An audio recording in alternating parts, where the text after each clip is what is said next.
Good evening. Thank you for joining me to have this opportunity to talk about the issues facing the city of Philadelphia. I have my communication and policy person with me, Tim Spitzer, who's here. Tim's been with me for a little while, so he will be the one who kind of going through the questions and the issues with me.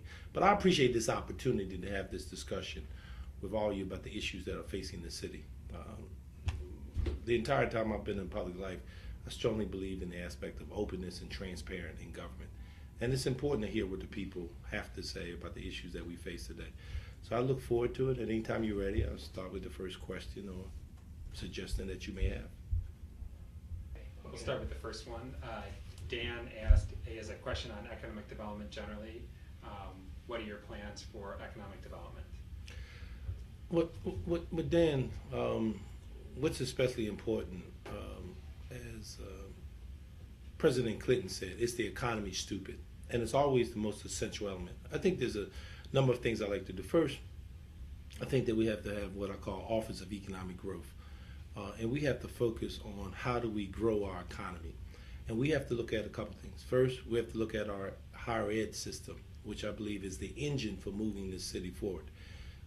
Penn, St. Joe, LaSalle, all of them are extremely important as we try to grow the city of Philadelphia.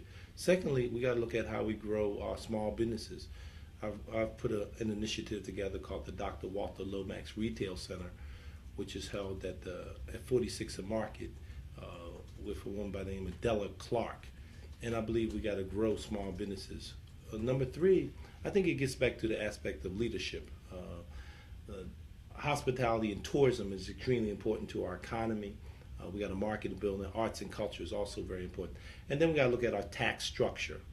We got to look at the taxes that we have in the city of Philadelphia. So first is what I call the Office of Economic Growth. Secondly, building on higher ed.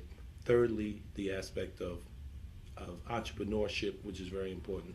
Third, we look at our tax structure that we need, because it will only be through economic growth that we will be able to address the issues such as violence. If people have good jobs and they're creating those opportunities, I believe that you have less violence in the streets of the city of Philadelphia. Danielle asked, what is the main difference between you and the other candidates? Danielle, I believe that the main difference is all the individuals are qualified to run, but are they qualified to lead? Let me be very specific. Take like the Philadelphia school system. I led the charge on the change of the Philadelphia school system. And I mean, I designed the bill. I was able to get almost $300 million additional dollars for the city of Philadelphia. And I showed that we needed a school system that really can meet the needs of all of the kids. I led that effort. There's not anybody who's running. Number two, the Pennsylvania Convention Center, which now has led up to a lot of economic growth in the city of Philadelphia. I led the charge on the Pennsylvania Convention Center.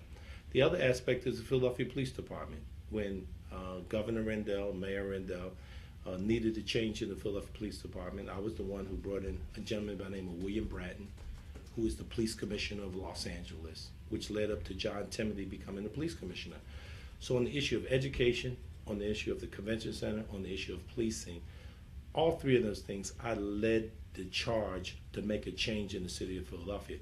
The difference between myself and the other gentlemen who are running is, as chairman of the House Appropriation Committee, I deliver budgets.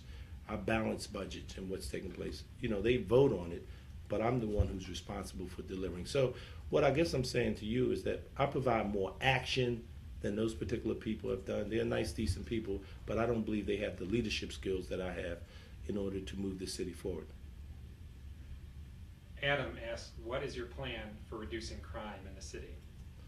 I think, obviously, if you check my website, you'll see the extended aspect of my plan, but let me just talk specifically about the things that I think need to be done. First, I think we need to add additional police. I've talked about in the ballpark of about 500. I've talked about modernizing the police force in terms of technology. I've talked about increasing the education of the police officers. I've talked about using an incentive that they use at University of Penn to try to get police officers to live in certain neighborhoods.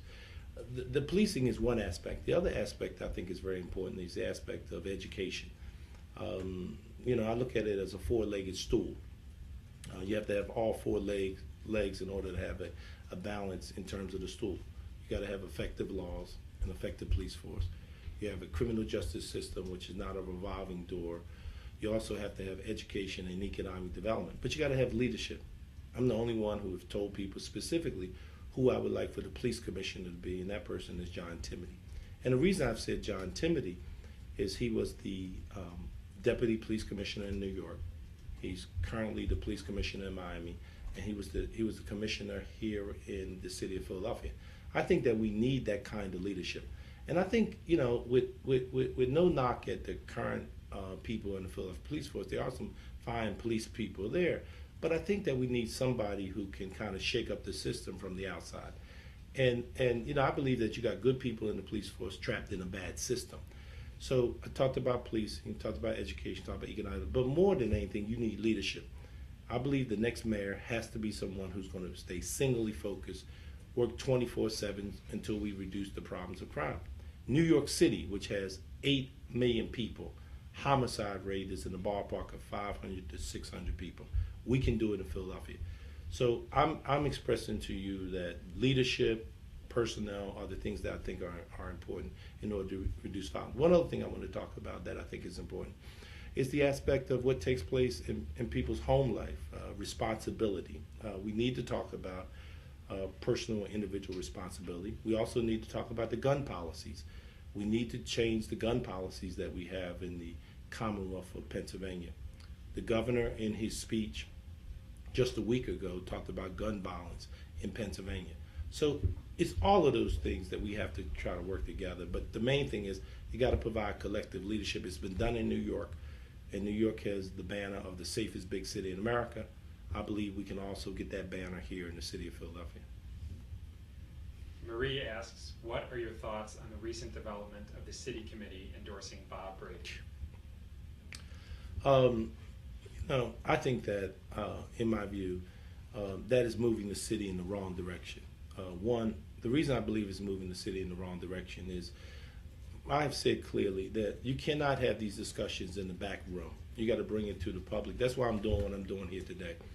You got to take it to the public. I think that day and age where a group of people sit and decide who the next mayor is going to be is outdated. That is not something the way it should be. It should be an open process. It should be where people are involved. Look, I used to be a Philadelphia ward leader, and I was first vice chair of the party. And the reason I quit being a ward leader and first vice chair of the party, because I believe that the party did not want to change. I believe that the party was very comfortable with making a decision in a small room and not opening up the process. I don't think that you can have a few people making the decision. I believe you got to take it to the people. That's why I've told people I want to be the people's mayor. I want to go directly to the voters and have discussions with them. I want to make sure government is open and transparent.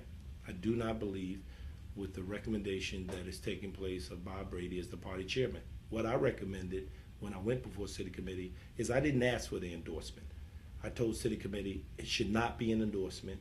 We should go to the voters and we should try to make our case. So I want to be very clear. I thought that was wrong, though they had a right to do it. I didn't agree with it. I didn't ask for their support. What I prefer to do is go house by house, block by block, and talk to the people of this city and convince them that I'm the best candidate to be the next mayor of the city of Philadelphia.